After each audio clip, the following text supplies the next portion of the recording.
So papasok na tayo ng Anyana mga kaduit. Ayan, nandito na tayo sa labas ng Anyana. Ito yung papunta ng palengke ng Tansa. Napakaganda ng ginawa ng gobyerno ng Tansa dito.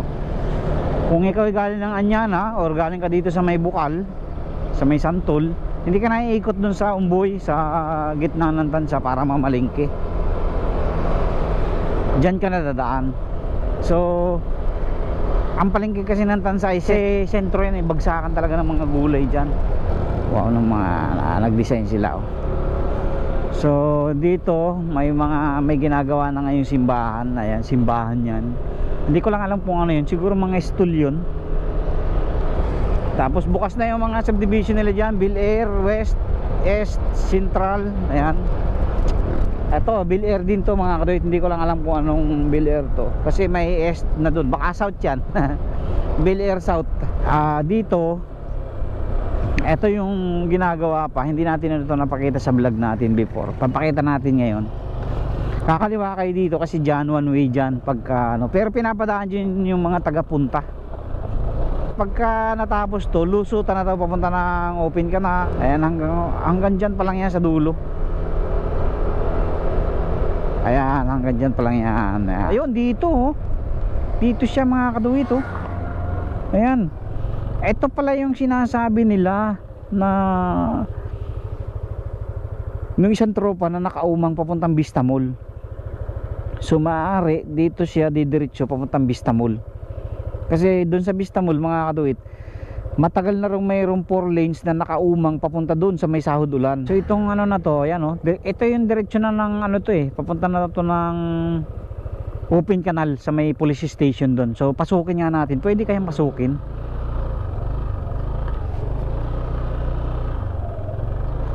Tingnan nga natin to. So subukan natin, pwede naman siguro kasi may dumadaan no.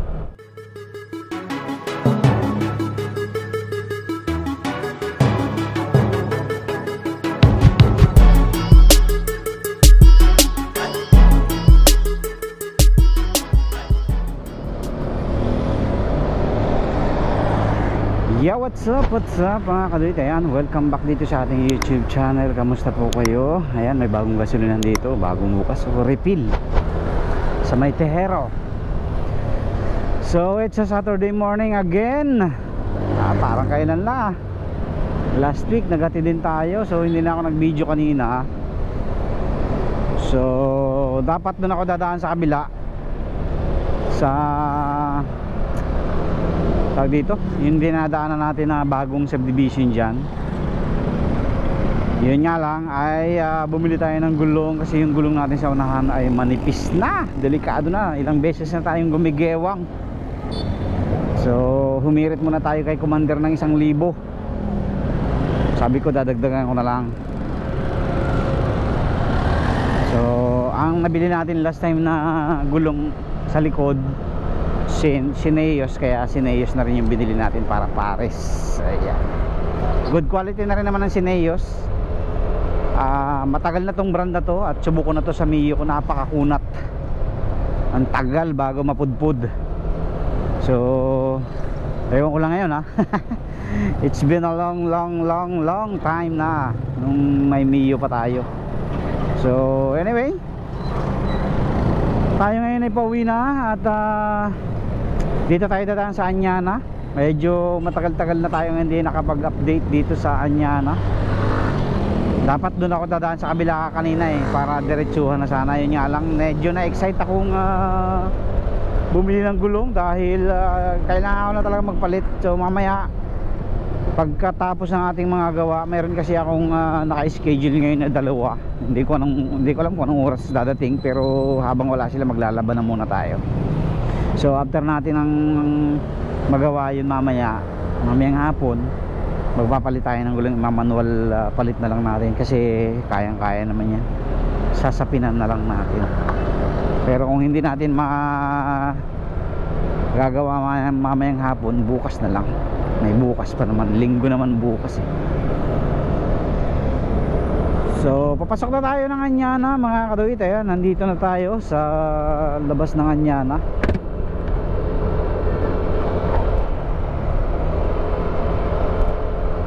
So enjoyin lang natin yung view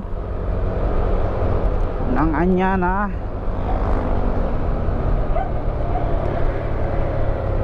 This is Anyana. So pinatanggal ni Yorme yung mga nagtitinda dito sa gilid-gilid dahil nagrereklamo daw yung mga nagtitinda sa palengke. Kaya pinatanggal niya rito yung mga nagtitinda. Pinapasok niya sa loob.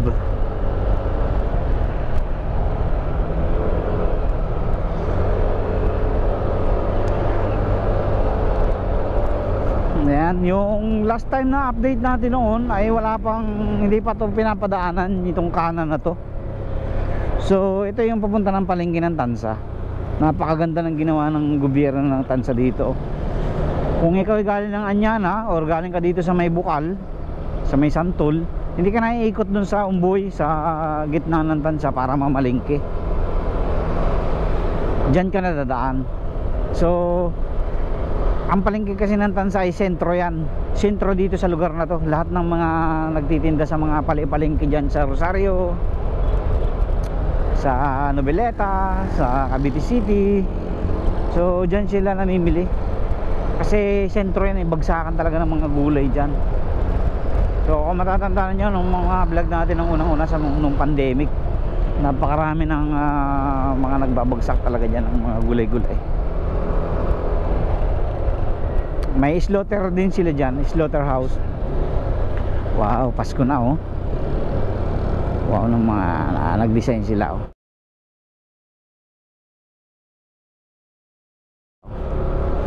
So dito may ginagawa na ngayong simbahan. Ayan, simbahan yan. Hindi ko lang alam kung ano yun. Siguro mga stool yun.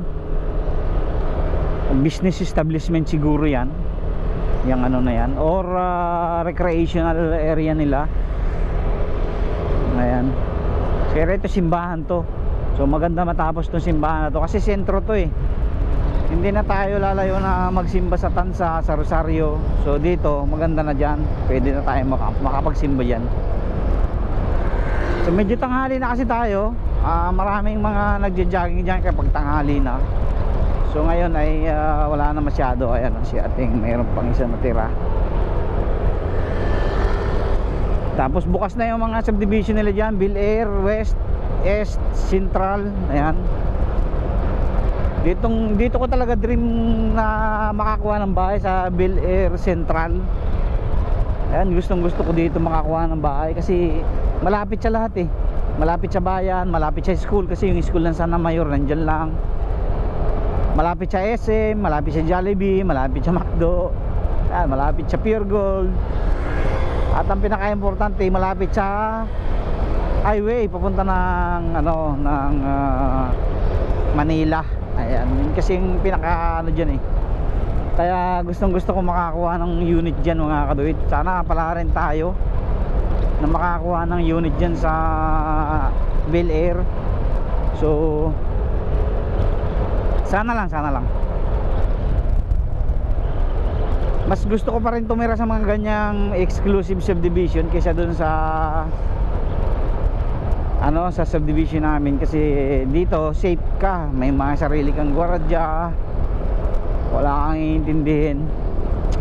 Eto, Bel Air din to mga kadoy, hindi ko lang alam kung anong Bel Air to kasi may east na dun, baka south yan. Bel Air South yan siguro. So ginagawa na rin yan, ang lawak niya no, pag ano no. Actually kahit saan ka naman makakuha ang Bel Air dito kasi nasa gitna pa rin eh. Alin man dyan, ang existing na kasi ngayon Bel Air Central, East at saka West. Siguro ito Bel Air South. Itong isang unit, isang ano na to, ginagawang subdivision na to. Ayan o, tapos mayroon ditong gate. Ayan, may gate dyan. So ngayon, ayan katulad yan, West Home, Wesel Home ba yan? Ayan o, ginagawa na rin. Mayroon na silang dalawang model house dun. Ito pala, marami na pala oh. So tuloy-tuloy ang improvement dito mga kadoy sa Anyana. Tapos dito ginagawa na rin to oh. Tinatamba na. Tsaka yan oh. So tuloy-tuloy ang improvement. Kaya mga 5 years after pa nito, ay ano na dito, maganda na, maganda na. After 5 years yan, maganda na dito. Talagang parang city ano na to, develop na. So ngayon ay dito tayo lulusot sa dulo, pero pakita natin yung dulo dyan. Maputik nga lang, sana hindi maputik. Diretso na natin ng konti. Ito natambakan na to eh. Last time na ano, hindi ko na napakita yan. Malalim kasi to eh. Yung magkabilang side na yan, malalim yan mga kaduit. Kasi itong kalsada na dinadaanan natin, tambak lang to. So yung magkabila na yan, lagpas tao yan, malalim yan mga kaduit yan. So tinambakan yan, yun nga lang hindi na natin nakuhanan ng video. Tinambakan nila yan, daming truck dito nung dumadaan. Magkabila yan, oh, kung mapapansin nyo. So tinambakan na nila para sumiksik, no? Tapos pagka gagawin na nila subdivision, saka ulit papatungan. Etong workers bill na to, yan, dapat dyan ako talaga makakakuha noon mga kaduit, yan workers bill na yan. Kasi yung isang tropa namin, mga ka-riders din namin, dyan sila nakakakuha ng lote lang dyan noon eh. Ang monthly lang dyan ay 600 dati no? Way back 2010 600 lang ang monthly dyan. Tapos parang 5 years to pay lang, 5 years to pay o 10 years to pay, basta mura lang ang lote dyan noon. So kaya lang hindi ako nakakuha dyan dahil iniisip ko wala naman akong pampatayo ng bahay. Mahirap magpatayo ng bahay, di ba? So yun, oh, nandito na tayo sa end ng Anyana. Tapos dito, ito yung ginagawa pa, hindi natin ito napakita sa vlog natin before, papakita natin ngayon. Kakaliwa kayo dito kasi dyan, one way dyan pagka ano, pero pinapadaan dyan yung mga tagapunta. So ito, hindi pa to tapos itong area na to, pero pagkaliba natin dyan, meron na dyan kalsada. May kalsada na dyan ulit, may sementado na ulit. Eto, ano lang to, siguro hindi pa bayad to, kaya ganito, right of way pa lang ang binigay.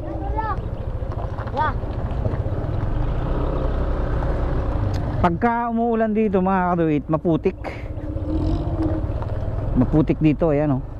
Minsan na dumaan ako dito nung pumunta ako ng Gentry na bagong ulan, ang dulas kasi yung lupa ang nakalagay ay mga tiles, kaya delikado to sa ano, mga motor kapag umuulan. Madulas siya, unlike ng bato talaga na hindi siya madulas. Ayun, pansin nyo yung mga tiles na durog yan eh. Ito na yung kaduktong, ang pinag-aanohan siguro nila, kasi meron yung sentro niyan, meron kung mapapansin nyo may mga stall, siguro yun yung dinegotiate pa nila na idiretso, di ba, iduktong na. Baka pinapataasan pa ang presyo. Kaya ganun, kaya hindi siya dinuduktong pa, kaya nagkumpansin mo, naglihis siya, lumihis, kaya hindi pa sinisemento. Ayan. So ito na yung kaduktong ng Anyana. Ito na yung papunta ng duduktong ng open canal mga kaduit. Ito daw yung kalsada na to, accessible to para sa lahat. Pagka natapos to, lusutan na to papunta ng open canal at papunta ng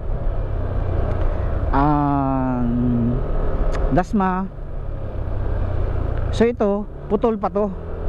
Ayan, hanggang dyan pa lang yan sa dulo. Ayan, hanggang dyan pa lang yan. Ayan. Wala pa dyan. So yan yung ginagawa pa nila, yan dulo na yan. Hanggang dyan pa lang yan. Pag diniretso mo kasi yan, papunta yan ng Bagtas. So yan yung update dito sa ginagawang kalsada na to. Papunta pa lang yan ng hanggang yan pa lang sa Punta Uno. Ayan, Punta Uno yan, kasi pag lumagpas ka ng konti doon, Punta Dos na yun. So yan yung update dyan sa, dito sa kanan. Dito sa kaliwa, pakita ko rin sa inyo dito sa kaliwa. Ito kasi, ito yung lulusot papunta dun sa Bagtas. Ayan.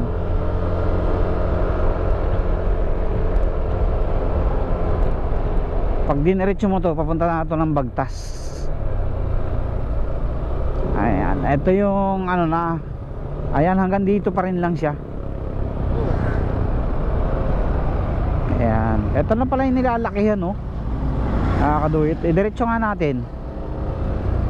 Mag vlogging muna tayo ngayon. Ayan, ito yung ayan, 2 lanes yung right side.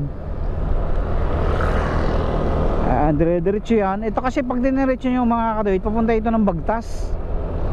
So ipakita ko na rin sa inyo yung diretsyo nito. Tapos sugsugin natin kung saan yung lilikuan itong kalsada na to. Ayan.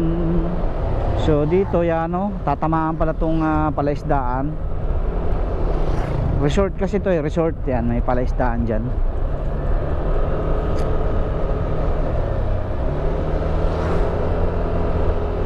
So dito siya didiretso eh.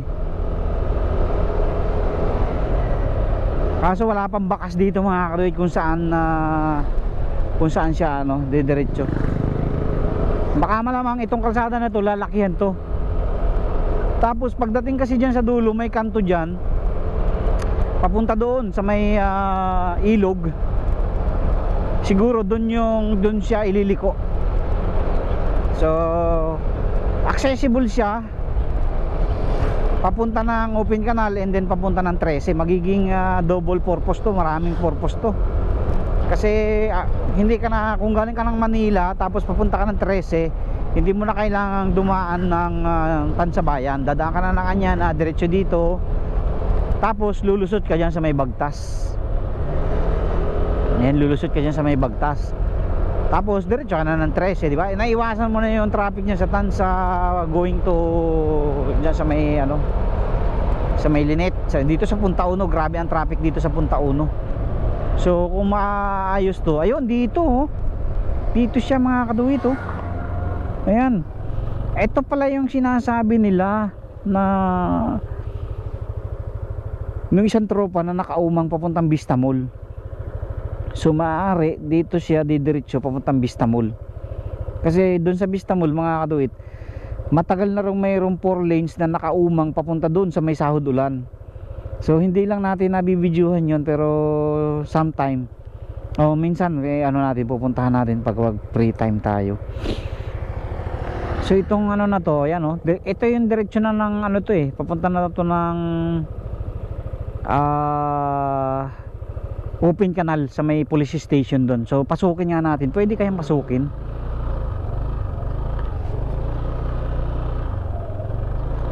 Tingnan nga natin to. So subukan natin. Pwede naman siguro kasi may dumadaan, Pasukin natin to. Ayan, hindi na natin na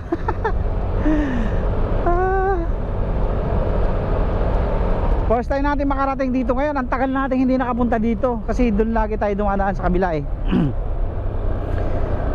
May mga nagja-jogging pa may mga dumadaan na mga kaduit. Tatangalin tayo maglaba. 7:42 na. Okay lang yan para ma-explore natin to. I-explore muna natin tong lugar na to. I-explore muna natin. Tingnan natin kung anong mayroon dito. So kapag may free time tayo, aanohin natin to, i-video natin kung saan ang talaga. I-update natin. Pero ang alam ko talaga, ito diretso to ng Open Canal. Ayan, yung Anyana kasi na yan paikot papuntang Open Canal.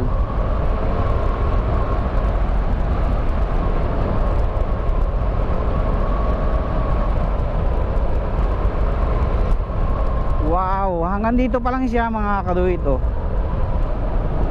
hanggang dito pa lang kasi yan dulo na yan mga kaduit, ilog yan, ilog. So kung matatandaan nyo, mayroon pang isang kalsada dyan kung nanonood kayo sa mga vlog ni na Progreso Pilipinas. Mayroon pang isang kalsada dyan na papunta ng San Francisco dito sa may Buena Vista. So siguro mayroon din sangahan yan dun, lalagyan din siguro yan. Pero ang ongoing talagang ginagawa ngayon dyan sa kabila, yung galing ng open canal, tapos lumiban ng police station, tapos umakyat ng bundok, and then mayroon ng update dun sa may ibabaw, tapos tatawid ulit ng ilog, ang lusot na sa may NFA. Yan, NFA. Kung taga Cavite kayo, alam niyo yung mga NFA na yan, dyan sa may Gentry. So eto yung kaduktong nun. Ito yung magiging kaduktong yun. So 4 lanes di ata, ano to, 6 lanes to, 6 lanes. Kaya once na matapos tong mga kalsada na to, mga kaduit, ay talagang napakaaluan ito sa mga motorista, sa mga biyahero natin. Kasi kung pupunta ka dito sa Cavite, hindi mo na kailangan dumaan sa mga bayan-bayan. Basta marunong ka lang mag-explore sa mga daanan, makakatipid sila ng oras at saka ng krudo, ng gasolina. Kasi nga hindi ka na matatraffic, kasi dito dire-diretso ang mga biyahehan dito eh. Ayan o, dire-diretso na. Tapos ano pa, 6 lanes pa. So syempre napakaganda talaga ng travel mo dyan, diba?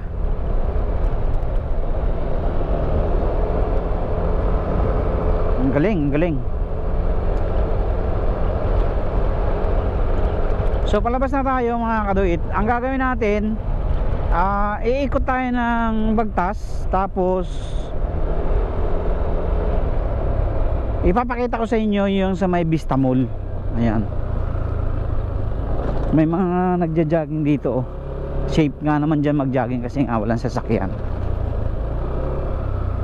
Wow, wow, wow, wow. Ayos.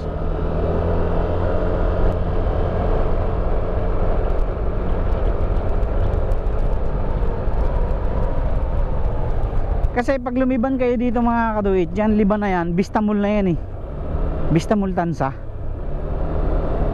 So mayroon ako nakausap na isang tropa din sa amin na dito magkakaroon ng mga bus na point to point. Ayan, kaya siguro lalagyan niyan dyan. Tapos yung kalsada na pansin natin doon, siguro itong kalsada na to lalakihan yan. Tapos bukod pa yan, daan na yan. So liliko tayo ng Bagtas para makita nyo. Isang diretso lang to eh. Pag pumasok kayo ng Anyana, dire-diretso to papuntang Bagtas. Ang labas nyo na Bagtas na. Ito yung matagal na tong daan na to, kaya lang hindi masyado itong napapansin. Kasi that time andaan mo pa sa Santol, kaya walang masyadong dumadaan dito.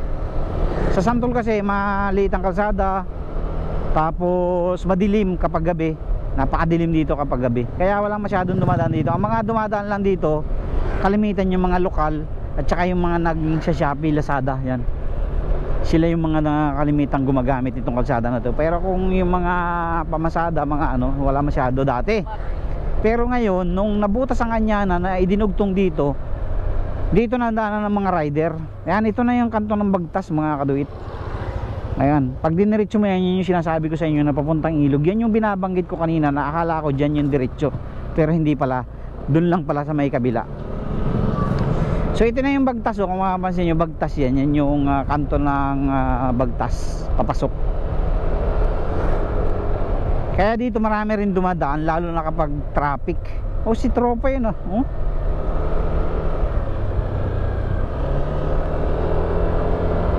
Lalo na kapag traffic dito sila dumadaan, ayun, may sasakyan din. So hindi ka nadadaan ng Tansa. Kaya lang dito pag hapon matraffic din, lalo kapag may 4 wheels, pag maraming 4 wheels na dumadaan. So ito na yung kanto ng Bagtas. Okay, so yan oh. Tapos kakanan tayo kasi hindi naman tayo taga riyan eh. Dito tayo sa Vista Mall na tayo dadaan. So papakita ko sa inyo yung harap ng Vista Mall.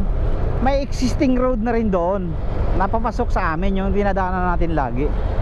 So ibig sabihin matagal na talaga nakaplan yan na dadaan dyan, yung kalsada na yun.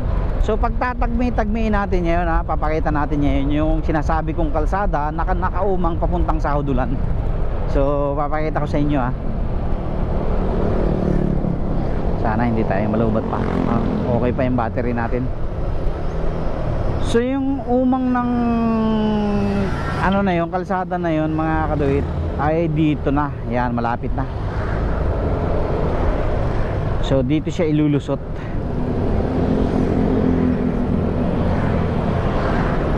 Ayan dito. Ito yung kung mapapansin nyo kanina, yung mga mangga na nakikita natin doon. Ito yan.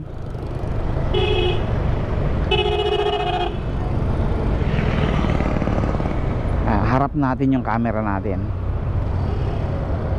Ayan dito yun mga kaduit, yung nakikita natin na mga mangga kanina. Ayan dito yan.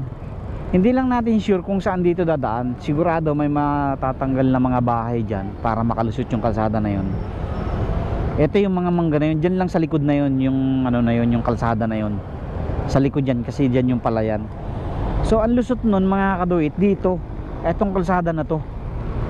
Ayan dito siya. Dito siya lulusot. Kaya pala itong kalsada na to ginawa. So ngayon lang natin na-discover, pero matagal nang ano yan, matagal nang plano yan. Ngayon lang natin siyempre na-discover kasi meron ng mga nagagawa at natatapos ng mga kalsada. So dito ipapakita ko sa inyo, meron ditong kalsada na paikot diretsong sa Haudulan. So pwede ka ditong dumaan diretso, tapos pwede ka rin dito. Ayan yung kaduktong yan yung ginagawa nilang kaduktong. So kung makapansin nyo yan patapos na rin yan, ginagawa rin yan. Ayan, ano yan, 4 lanes din yan. Iikot lang naman yan papaganon. Iikot yan papaganon. Hindi pa tayo pwedeng pumasok dyan dire-diretso pa yan papaganon. Dito pwede na ito kasi bukas naman na ito, matagal na. Tapos mayroon dyan na kalsada na nakaumang. Pakita natin papunta ng sa Haudulan.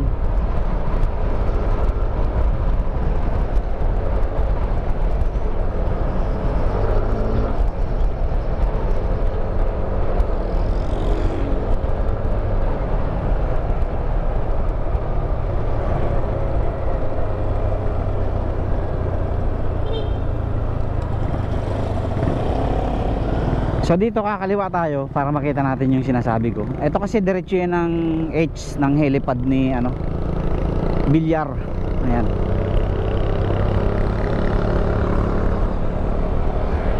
So yung kaputol na kalsada na yung tinuturo ko sa inyo kanina doon sa may Vista Mall, dito ang lusot nun.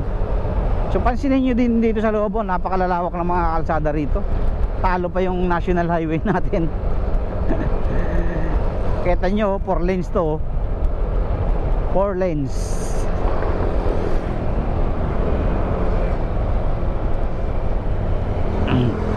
Ayan, ito na yun mga kaduit. Yan. Ayan yung kaduktong nun. Tapos dito ang diretso nyan. Pansinin nyo, mayroon na rin dito Yan, dito. Diretso yan dito. Dadaan kasi ng mga gitna ng subdivision yan parang saan yan na din. Dadaan siya ng mga gitna ng subdivision. Accessible road talaga siya. Access road. Ayan, access road. Ayan, hanggang dito lang to.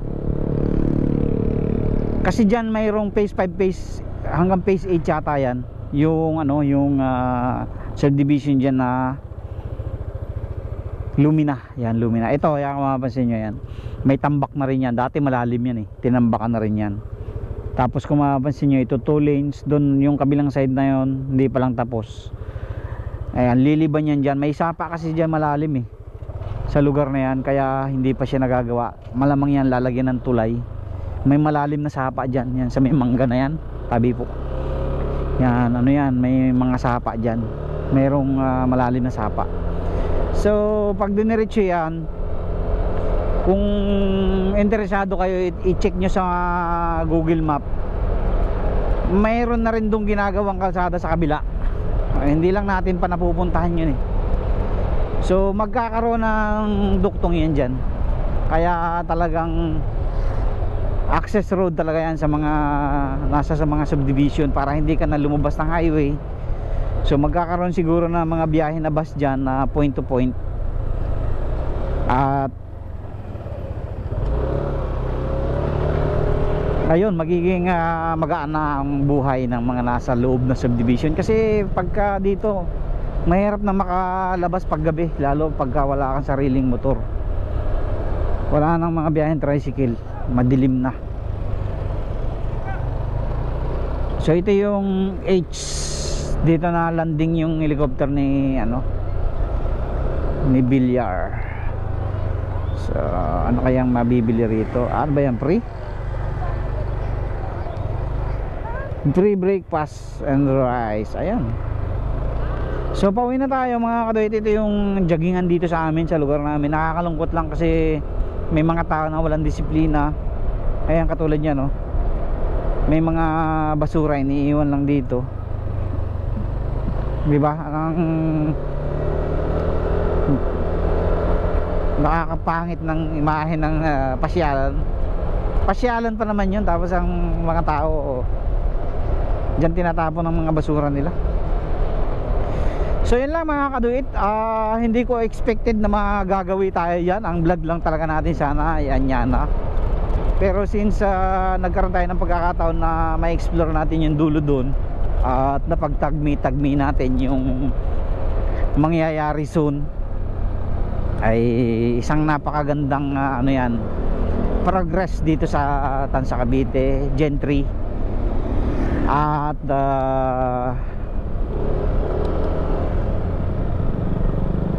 Imos, ayan, dadaan kasi yan open canal kasi ang diretso tapos diretso yung Sahod Ulan. Ayan, napakaganda ng project nila. Kaya soon kapag tayo ay nakabili ulit ng 4 wheels, tapos dyan ay accessible na yung karsada na yan, so hindi na natin kailangan lumabas dyan sa highway. Dyan na tayo diretso, tapos diretso na tayo ng open canal, tapos diretso na tayo ng SLEX, di ba? Hindi na tayo dadaan ng GMA or ng Dasma. Pwede rin tayong dumaan ng Calax, kasi yung Calax doon patapos na rin yun Liliban lang tayo ng San Francisco. Ayan, tapos kakanan tayo doon, di ba? Doon na tayo sa Calax. So soon, sa mga susunod pang mga pagkakataon, pag may free time tayo, mag-update ulit tayo dyan para mayroon tayong makitang mas maganda pang progress. So thank you very much, God bless po sa inyo lahat. Happy weekend everyone. Saturday ngayon at tayo naman ay maglalaba. Thank you.